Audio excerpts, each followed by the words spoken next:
नमस्कार, मैं हूं आपके साथ निलोफर अंसारी और आप देख रहे हैं V9 न्यूज। देश और राज्यों की हर बड़ी खबर पर रहती है हमारी पैनी नजर। तो आइए नजर डालते हैं आज की खास खबर पर।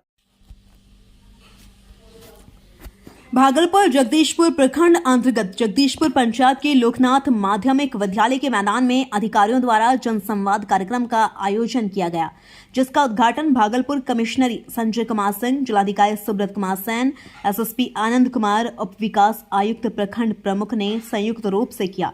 इस कार्यक्रम में जिला के तमाम विभाग के अधिकारियों ने पहुंचकर सरकार द्वारा चलाई जा रही योजनाओं की जानकारी आम जनों को दी, साथ ही लोगों की समस्या को भी सुना और उसके निराकरण का भरोसा दिलाया। इस अवसर पर आयुक्त ने बताया कि सरकार का उद्देश्य है कि जन संवाद के माध्यम से सरकार द्वारा चलाए गए जितनी भी योजनाएं हैं उसकी जानकारी आम लोगों तक पहुंचाएं और जिस योजनाओं का लाभ आम लोगों तक नहीं पहुंच रहा उसे किस प्रकार पहुंचाया जाए, योजना का लाभ किस तरह से लिया जाए, इसका फॉर्म भरकर कहां दिया जाएगा, इस प्रकार की जानकारी जनसंवाद के माध्यम से पहुंचाई जा रही है। साथ ही चल रही योजनाओं के अलावा और कौन सी योजना चलाई जाए जिससे आम जनता लाभान्वित होगी, इसकी भी जानकारी जनसंवाद के माध्यम से ली जा रही है। भागलपुर से श्यामानंद सिंह की रिपोर्ट। हम 30 युवा के पास जाना है और बोलना है कि मोबाइल पे कोई लिंक आ जाए। सब लोग व्हाट्सएप यूज करते हैं, सोशल मीडिया का जमाना है।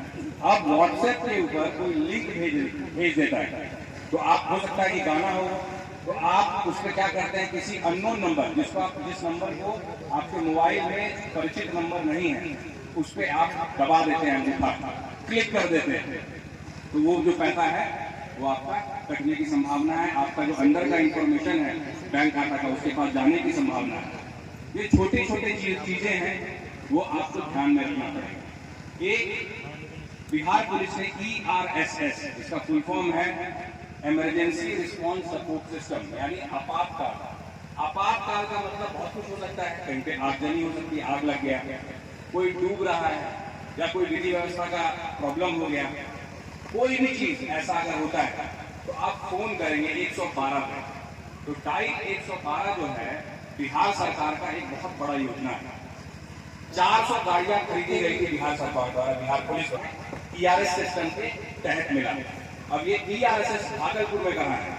ERSS सिस्टम यानी आप फोन किए तो 30 मिनट के अंदर जो है उसको वहां पे रिस्पांस देना है, वहां पे पहुंचना है। और सबसे बड़ी बात यह है कि जब आप फोन करते हैं 112 को तो आपका जो लोकेशन है, फोन करते हैं, फोन का लोकेशन सीधा पटना जाता है और पटना जाके वहां से पटना से आपके पास गाड़ी पहुंच जाती है। तो ये शहरी इलाके में व्यवस्था है, लेकिन अभी माननीय मुख्यमंत्री द्वारा और बिहार पुलिस द्वारा ये योजना जो है अब मोटरसाइकिल भी लिया जा रहा है, सकड़ी गलियों का, ये दूसरा परियोजना स्टार्ट हुआ है। उसके साथ साथ भागलपुर में भी और पूरे बिहार में ग्रामीण इलाकों में भी ERSS सिस्टम, जिसमें आप 112 आप डायल करेंगे, आपका जो लोकेशन है संबंधित विभाग तक पहुंचा देंगे। जो जिला स्तर पे जो भी करना होगा, जिन समस्याओं का निराकरण हो सकता है, जिन सुझावों को अमली जामा पहनाया जा सकता है, वो हम लोग जिला स्तर पर भी उसका अनुपालन सुनिश्चित कराएंगे। तो ये जनसंवाद कार्यक्रम का उद्देश्य है। आप सब लोग जान रहे हैं कि विभिन्न विभागों के और कुछ ही विभाग के पदाधिकारियों ने अपने विभाग की स्कीम जो आपसे जुड़ी हुई है। राज्य सरकार में तो लगभग 50 विभाग होते हैं, 10-12 विभाग के पदाधिकारियों ने अपनी बातें बताई और बहुत सारा फ्लैक्स भी लगा हुआ है। हम लोग सब लोग जानते हैं कि पिछले अगर कुछ सालों को हम लोग देख लें, 10-12 साल को देख लें, तो बहुत हम लोग आगे बढ़े हैं। सरकार की जो भी स्कीम्स है, कोई ये सोच नहीं सकता था कि 5-7 साल पहले कि एक सुदूर गांव में, चाहे वो दियारा का गांव हो कि जिले का अंत में एकदम मुख्यालय से दूर का गांव हो, वहां भी जो है बिजली पहुंच जाएगी। और न सिर्फ बिजली पहुंचेगी, 20-22 घंटे 18 घंटे बिजली रहेगी।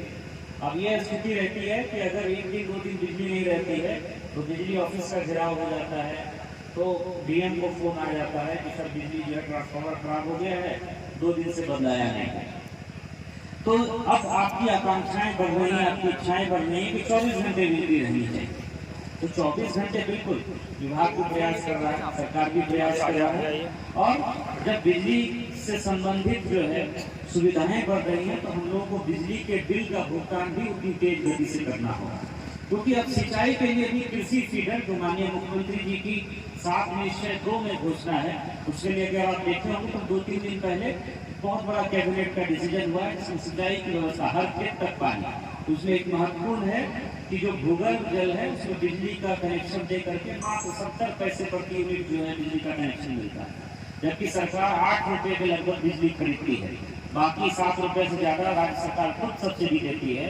तो ये बड़ी स्कीम जो है अभी लॉन्च होने वाली है, जिससे कि बिना खर्चा बच्चे लोग बिजली के सिंचाई की आई है। मुझे बड़ी खुशी, कल्पना नदी पर ऑलरेडी लगभग राशि एग्रीमेंट भी हुआ है और इसी महीने जो है वो काम भी शुरू हुआ है। 3 चेक का हमने बहुत ताकि जो है अपना हम रहे हैं पूछा यहाँ के कुछ पहले इसका पहले इसमें पकड़ में जाएगा झील पाने इसका सब समस्या है। अब गूगल अकाउंट है बहुत कई पंचायतों में ये बड़े पानी का जो है तो के यहाँ का ऊपर है तो इस संसार विभाग को भी झील का चौपाट बना दिया जिसमें सके ये है कोई काम होगा कि इसमें बढ़ रखे हैं 7 साल का इस नहीं इसी तरह से दूर नहीं का काम बहुत तेजी लगा। अभी डीपीआर में होता है कि पंचायत वार्ड में हो गया, बच्चे बच्चों में भी जो है सोलर लाइट का काम होना है और इससे गांव भी जो है शहर की तरह जगमग करने लगेगा। ये माननीय मुख्यमंत्री जी की सोच है, जिसका असर और हम लोगों को देखने को मिल रहा है। नल जल की स्कीम जो है बहुत सारे घरों में पहुंची है, कुछ घरों में अभी भी छूटा हुआ है। वो भी एक बड़ा प्रस्ताव पूरे बिहार भर का अभी 2-3 दिन पहले कैबिनेट में स्वीकृत हुआ है और अगले 6 महीने में हम लोग फिर छूटे हुए घर हैं बसावट है वहाँ भी हम लोग, जबकि स्कूल में कई सारे टोलों में छूटा हुआ बस्ती है वो हम लोग जो है नल जल का काम पूरा कर देंगे। तो मैं आपसे यही कहूँगा कि इन सब स्कीम्स के आने से गाँव तक रोड बन गया है, इन सब स्कीम्स के आने से जो है अब एक प्लेटफॉर्म हम लोगों को मिल गया है। अब हम लोगों को जो है आगे जंप लगाने की जरूरत है। जैसे होता है कि अब घर तक बिजली पहुंच रही है, सिंचाई की सुविधाएं हो रही हैं, रोड की व्यवस्था हो रही है, नल जल की व्यवस्था है, बच्चों के लिए स्कूल की व्यवस्था। अब आप देखेंगे कि 1 लाख से ज्यादा शिक्षकों की बहाली की गई। अब हर एक पंचायत में आप देखिएगा 5, 10, 15 शिक्षक जहाँ जितनी वैकेंसी है, चाहे गाँव का कितना ही इंटीरियर पंचायत के ना, ये बहुत जल्दी शिक्षक जो है आपका यहाँ पर हर एक पंचायत में स्कूल में जो है ज्वाइन करेंगे। दूसरी बहाली जो है शिक्षक की वो 50 पुनः निकल गई। तो ये बहुत बड़ा काम हो रहा है। स्कूलों में प्री फैब्रिकेटेड स्ट्रक्चर बन रहा है, छात्राएं आ रहे हैं तो उनके बैठने की तुरंत व्यवस्था हो सके, इसलिए प्री फैब्रिकेटेड स्ट्रक्चर कई सारे स्कूलों में जहां बैठने की समस्या है वहां वो निर्माण कराया जा रहा है। सभी विद्यालयों को 10,000 से 1 लाख रुपए तक लगभग 11 करोड़ की राशि हस्तांतरित की गई।